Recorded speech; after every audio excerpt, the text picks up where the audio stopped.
आइए देखते हैं हम स्थानीय मान व जाति मान। बहुत लोग कंफ्यूज रहते हैं कि स्थानीय मान जाति मान क्या होता है। तो एक बार आज आपको क्लियर कर देता हूँ कि जैसे मान लो आपका पहला क्वेश्चन हो गया 5648। इसमें पूछेगा 6 का स्थानीय मान क्या हो जाएगा। तो 6 का स्थानीय मान हो जाएगा 6 और इसके पीछे कितना अंक बच रहा है 1 2, उतना जीरो बढ़ा लेंगे। ठीक है, 6 का स्थानीय मान कितना हो जाएगा 600। ठीक है, अगर इसी का 6 का जाति मान पूछेगा तो किसी भी संख्या की जाति मान वो खुद स्वयं संख्या होती है। मतलब 6 का जाति मान क्या हो जाएगा, जातीय मान 6 का जाति मान क्या हो जाएगा 6 ही होगा। ठीक है, इसी प्रकार से अगर मान लो आपको पूछ दिया 5 का स्थानीय मान, तो 5 का स्थानीय मान क्या हो जाएगा 5 लिख लेंगे, उसके पीछे कितना अंक है 1 2 3, तो 3 जीरो बढ़ा लेंगे, कितना हो गया 5000। 5 का स्थानीय मान कितना हो गया 5000। और इसका अगर 5 का जातीय मान पूछेगा तो क्या बताएंगे, तो 5 का जातीय मान कितना हो जाएगा 5 हो जाएगा। मैंने बताया कि जातीय मान वह खुद स्वयं संख्या होती है। कोई भी संख्या का अगर जातीय मान पूछता है तो वह खुद स्वयं संख्या उसका जातीय मान होती है। ठीक है, तो 5 का जातीय मान 5 होगा और 5 का स्थानीय मान कितना हो जाएगा 5000। वो कैसे, ये तो 5 है 5 लिख लेंगे, इसके पीछे कितना अपना अंक है 1 2 3 है, तो 3 जीरो बढ़ा लेंगे इसके पीछे, तो 5000 हो गया। सेम यही कंडीशन 6 में 6 का स्थानीय मान 600, कैसे 6 है इसके पीछे कितना अंक है 2, तो 2 जीरो बढ़ा लेंगे 600 हो गया। 6 का जातीय मान कितना आएगा 6। तो स्थानीय मान जातीय मान में हमको लग रहा है आपको कंफ्यूजन नहीं होगा, समझ में आ रहा होगा। ठीक है, और अगर कभी कभी क्वेश्चन पूछ देता है, मान लो इसी में क्वेश्चन वालों कोई क्वेश्चन अगला पूछ दिया कि 5832 में 5 का स्थानीय मान व जातीय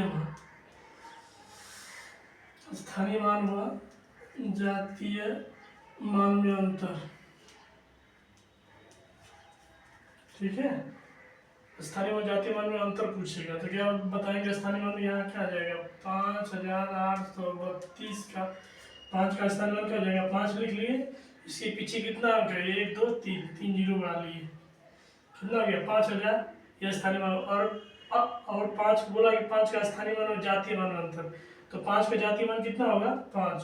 किसी भी संख्या का जातीय मान वही संख्या सेम होती है, घटा लेंगे 10 में 5 या 5, यहाँ कितना हो गया 9 और यहाँ पर 9 और ये 4, कितना आ गया 4995। जातीय मान स्थानीय मान और जातीय मान में अंतर पूछेगा तो स्थानीय मान निकालेंगे, फिर जातीय मान रख देंगे, उसको माइनस घटा देंगे, आ जाएगा फिर जातीय मान और स्थानीय मान अंतर। ठीक है, ये हुआ। अब आगे का प्रोसेस देखते हैं। ये तो स्थानीय मान जातीय मान में अंतर समझ में आ गया होगा आपको। एक क्वेश्चन और देख लेते हैं। मान लीजिए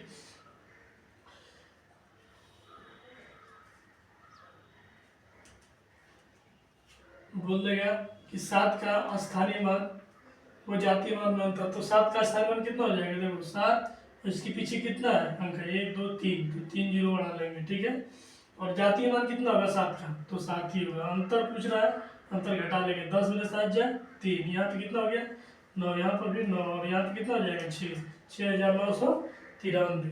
तो ये हुआ जातीय मान और स्थानीय मान, जातीय मान और स्थानीय मान में अंतर। आपको अच्छे तरह समझ में आ गया होगा, नहीं समझ में आया एक बार फिर से वीडियो देख लेंगे, आपको स्पष्ट समझ में आ जाएगा। ठीक है, अब आगे देखते हैं।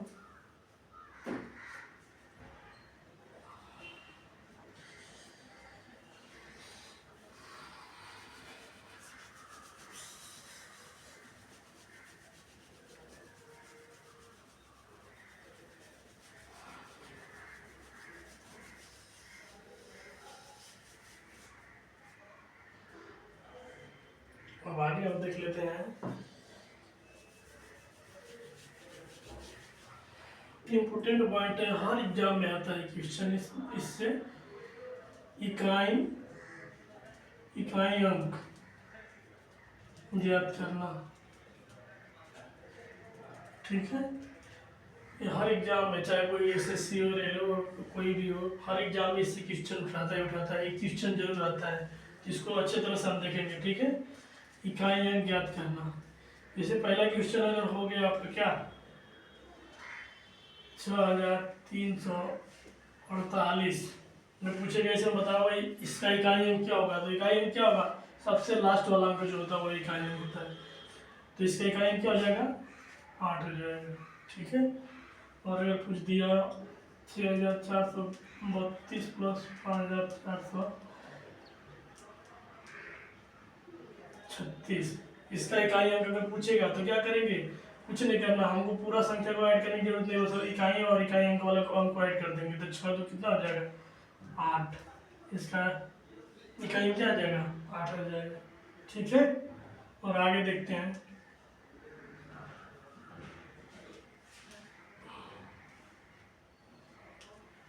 64 गुणित 32, अगर इसे पूछ देगी इकाई इकाई अंक क्या होगा, तो इकाई अंक कुछ नहीं करना, बस इकाई के इकाई में गुणा कर दो।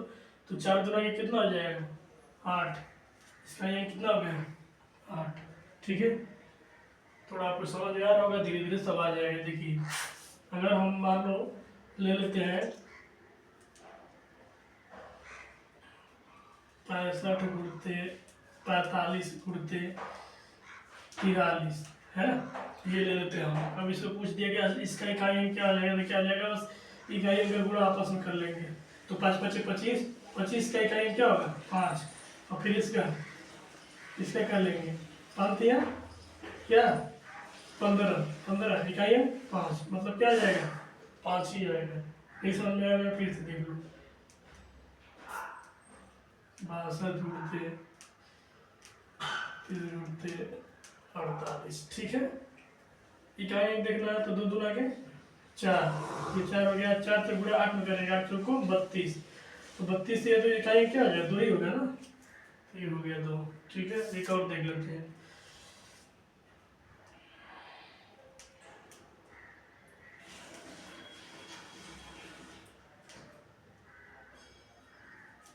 ये देखते हैं 36 गुणित 77 गुणित 75 में अगर इकाई अंक पूछता है तो कैसे निकालेंगे, 6 से 7 में कर लेंगे, सिर्फ इकाई अंक से मतलब रखेंगे। 6 7 42, 42 को 2 इकाई अंक हमारा क्या आ गया, 2।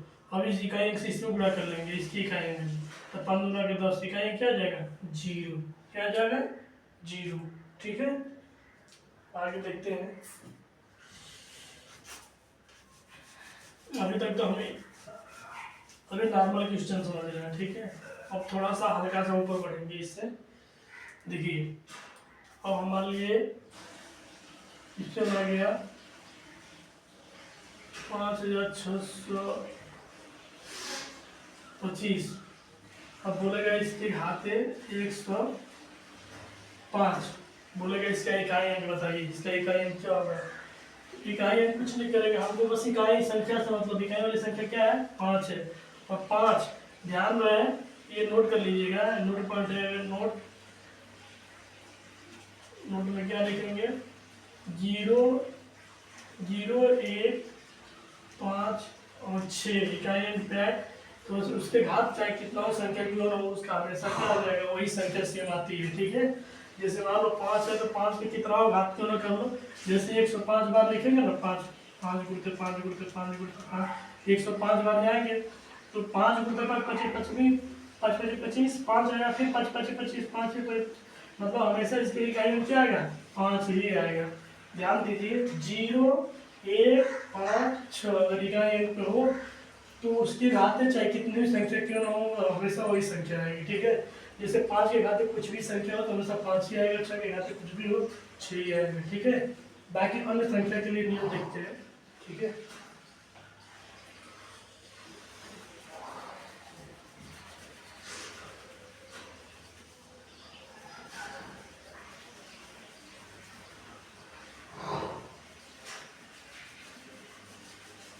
बाकी अन्य संख्या के लिए देख लीजिए, जैसे मान लीजिए आपका हो गया 332 से घाटते 105।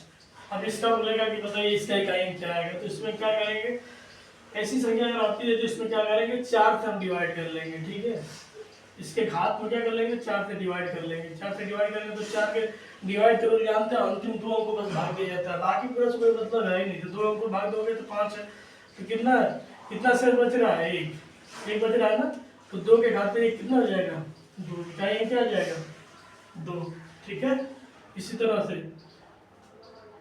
5432 या 5400 कुछ भी पकड़ लो, 5438 के घाते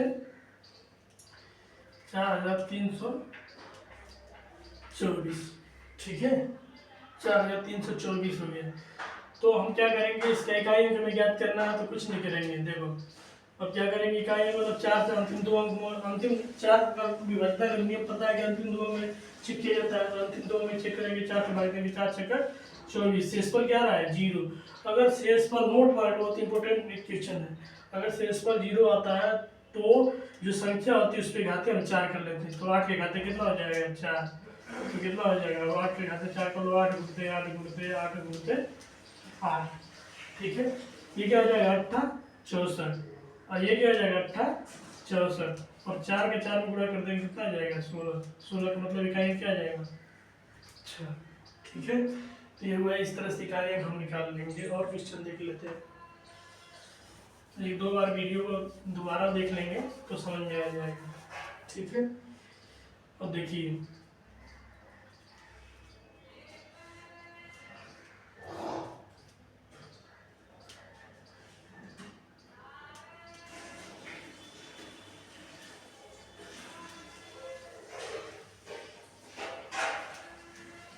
अब हम इसको क्वेश्चन को देखते हैं, ठीक है, थोड़ा सा हट कर देखते हैं, ठीक। अब ये क्वेश्चन देख लेते हैं, इसको बोला इकाई अंक ज्ञात कीजिए, क्या करना है, इकाई अंक ज्ञात कीजिए, ठीक है। कैसे देखेंगे, 3 हम देख रहे हैं, 3 के घाते 120 है, तो 120 से हम यहाँ पे देखेंगे, इसमें 4 से भाग देंगे तो 4 5 20, शेष पर क्या आ रहा है कट जा रहा है, शेष पर 0 आ रहा है, तो 3 के घाते हम क्या कर लेंगे 4 बताएंगे, जब पूरी पूरी कट जाए तो उसके घाते क्या कर लेंगे 4 लिख लेंगे, प्लस 65 है, तो यहाँ इकाई में 5 है, तो आपको पहले बता चुके हैं कि 0 1 5 और 6 पे कितना वो घात क्यों आए, और हमेशा क्या आएगा इसका इकाई अंक 5 ही आएगा। तो 3 के घाते 4 का मतलब 3 गुणते 3 गुणते 3 गुणते 3 और प्लस क्या 5, तो 3 3 लिखे 9 हो गया ना, 3 3 लिखे 9 और 3 3 लिखे 9 और 9 81, एक यहाँ पे आ गया 1 और धन कितना 5 बराबर कितना आ जाएगा 6, ये क्या होगा इसका इकाई अंक हो जाएगा, ठीक है, क्या हो जाएगा इसका इकाई अंक हो जाएगा, ठीक है। चलिए बाकी नेक्स्ट डे, अगर वीडियो अच्छा लगा हो तो लाइक और सब्सक्राइब कीजिए।